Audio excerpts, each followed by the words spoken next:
The deadly encounter. Captain Zara Nightfall stood in the shadows of the abandoned space station, her purple eyes glowing in the darkness. Her skin shimmered with a deadly toxin that could kill any human with a single touch. She was a Venomari warrior, trained from birth to be a living weapon. When she heard footsteps echoing through the metal corridors, her hand moved to the plasma dagger at her side. The intruder was human. She could smell his fear from 50 meters away. But as he rounded the corner, something unexpected happened. The man didn't run. Instead, he stopped and stared at her with curious green eyes. His dark hair was messy from his escape pod crash, and his uniform showed he was from the human exploration fleet. Most humans would have screamed by now, but this one just smiled. "You're beautiful," he said softly, his voice echoing in the empty hallway. Zara's hand tightened on her weapon. "Touch me and you die," she warned, her voice carrying the authority of someone who had never been disobeyed. "My skin carries enough poison to stop your heart in seconds." The stranger stepped closer, ignoring her warning. "I'm Lieutenant Jake Starburn," he said, extending his hand as if to shake hers. "And if I'm going to die today, I'd rather it be from touching something beautiful than from the vacuum of space." She stared at his outstretched hand, confused. In her 25 years of life, no one had ever wanted to touch her. Her own people kept their distance, and enemies fled in terror. But this human seemed genuinely unafraid. "You don't understand," she said, backing away from him. "I'm not just dangerous, I'm toxic.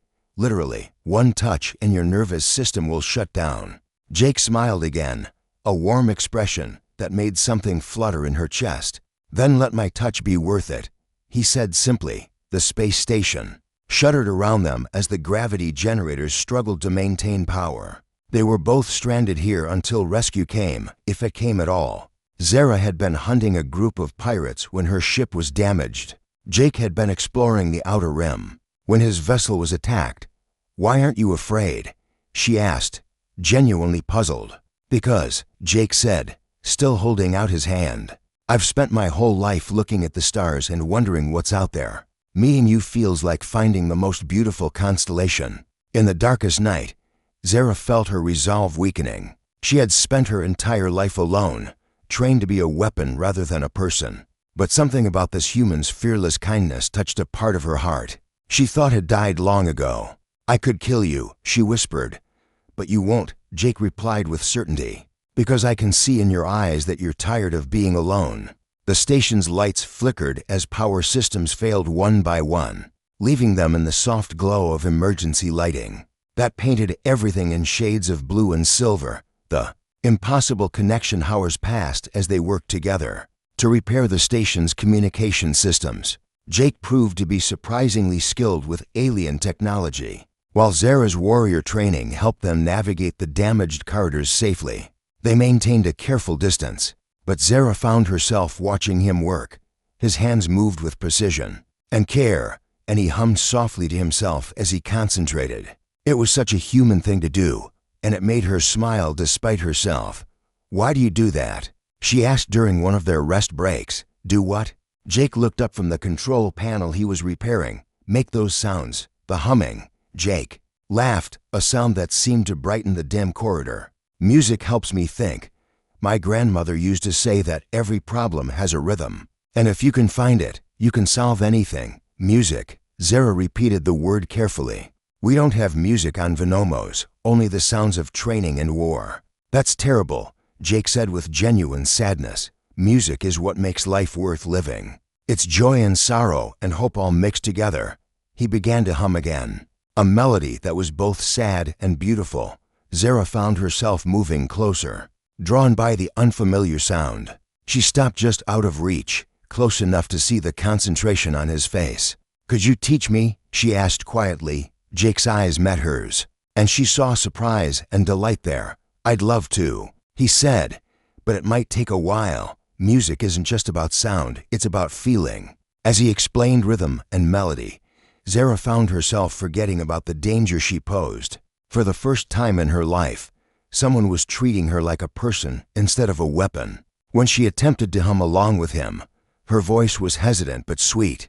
"You're a natural," Jake said encouragingly. "Your voice is amazing." The compliment made warmth spread through her chest, a feeling she didn't recognize but didn't want to lose. They were sitting closer now, still maintaining distance but near, enough that she could see flecks of gold in his green eyes. "Tell me about your world," she said. "What is it like to grow up without being trained to kill?" Jake's expression grew thoughtful. "It's chaotic and wonderful," he said. "People argue and laugh and fall in love. They make mistakes and learn from them. They create art and tell stories and dream about the future. Fall in love." Zara repeated the phrase. "I've heard of this concept, but I don't understand it." "It's when you meet someone who makes you want to be better than you are," Jake explained. "Someone whose happiness becomes more important than your own. Someone you'd risk everything to protect." As he spoke, Zara realized that she was beginning to understand. The warmth in her chest grew stronger, and she found herself wishing desperately that she could touch this kind, brave human who had shown her what it meant to be treated with gentleness. "I think," she said carefully, "that I would like to learn about this love." Jake's eyes softened. "I think I'd like to teach you," he said. "But first, we need to figure out how to solve your problem." "My problem, the toxin," Jake said matter-of-factly. "There has to be a way to neutralize it, or at least control it. Every biological system has weaknesses." The scientific discovery, Jake's determination to find a solution, surprised Zara. Most people would have accepted her condition as permanent, but he approached it like any other engineering problem. Using the station's medical scanner, he analyzed her skin samples while she watched nervously. "Fascinating," he murmured, studying the data. "Your toxin isn't just produced by glands, it's regulated by your nervous system. That means it responds to your emotional state." "What does that mean?" Zara asked, hope flickering in her chest. "It means that when you're calm and happy, your toxin production decreases significantly. When you're stressed or angry, it increases." Jake looked up from the scanner with excitement. "The solution isn't medical, it's emotional." Zara stared at him in disbelief. "Are you saying that my feelings control my poison?" "Exactly.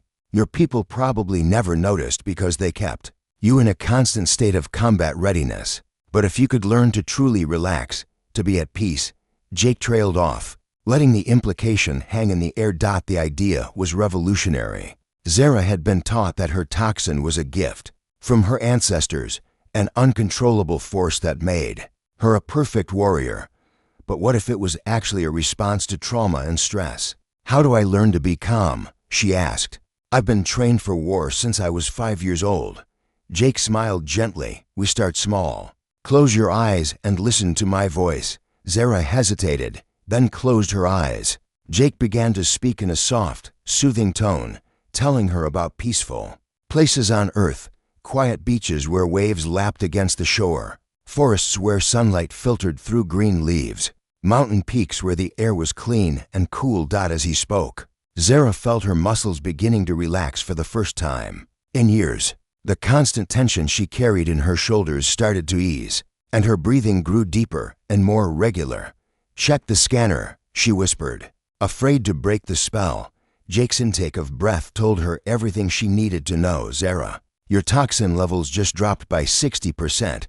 Her eyes flew open, and she saw wonder written across his face. "It's working," she breathed. "It's working," he confirmed, his voice full of amazement.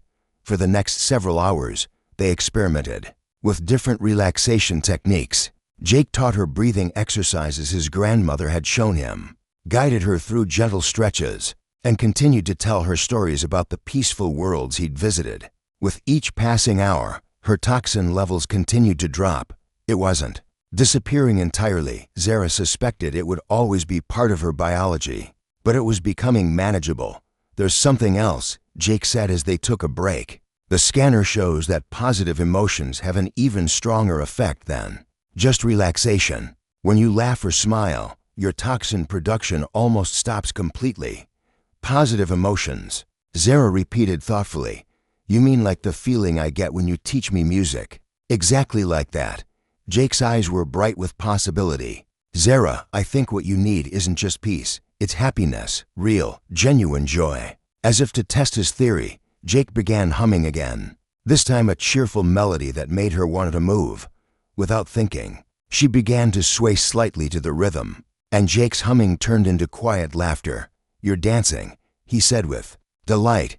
"I don't know how to dance," Zara protested, but she was smiling. "You're doing it perfectly," Jake assured her. "Dancing isn't about technique, it's about letting the music move you." As they continued their impromptu lesson, Zara felt something she had never experienced before: pure, uncomplicated joy. The test of trust station's communication array finally crackled to life, and Jake managed to send out a distress signal. They would be rescued within hours, but instead of relief, Zara felt a deep sadness. Once they were found, she would be taken back to her ship, and Jake would return to his exploration mission. They would probably never see each other again. "You're sad," Jake observed, watching her expression. "I don't want this to end," Zara admitted. "For the first time in my life, I feel like a person instead of a weapon when I'm with you. I remember what it's like to be happy." Jake moved closer, close enough that she could feel the warmth radiating from his body. "Then don't let it end," he said simply. "I can't ask you to give up your life for me," Zara said, though her heart was breaking at the thought of losing him. "You're not asking, I'm choosing." Jake's voice was firm with conviction. "Zara, in the past few days, you've shown me wonders I never imagined. You've made me braver and kinder and more curious about the universe. I don't want to explore the stars without you." Tears filled Zara's eyes, another new experience. "But the danger is manageable," Jake interrupted. "We've proven that. Your toxin levels are lower than they've ever been, and even if they weren't, some things are worth the risk."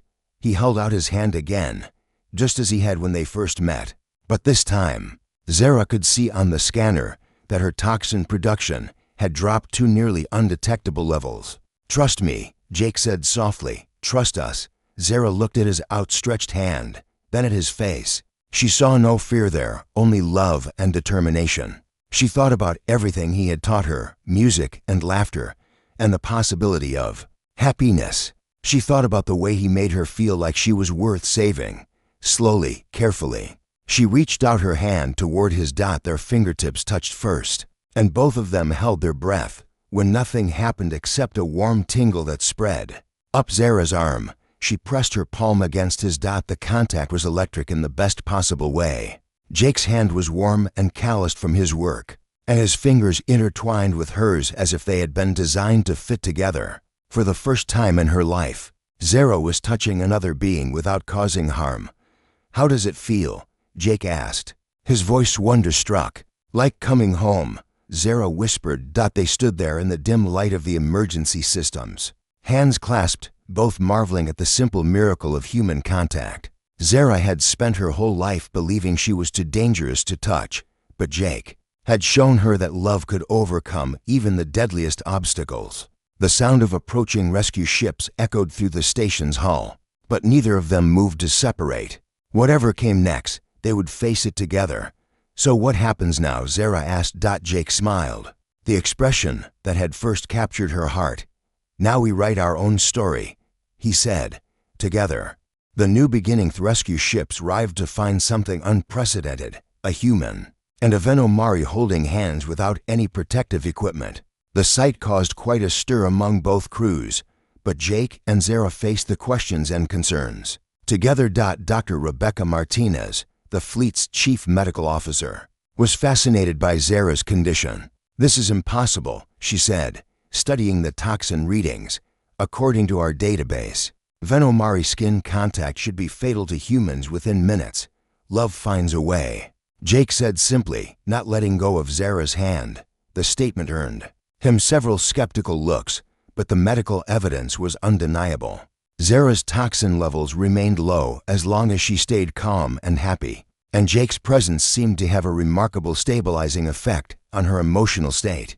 Captain Reynolds of the exploration fleet was less concerned with the science than with the implications. "Lieutenant Starburn, you're requesting transfer to a joint diplomatic mission with the Venomari Empire." "Yes, sir," Jake replied firmly.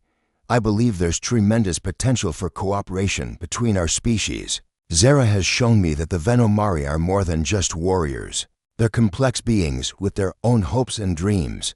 Zara squeezed his hand gratefully. She had already sent a message to her commanding officers, requesting permission to serve. as a cultural liaison with the human fleet.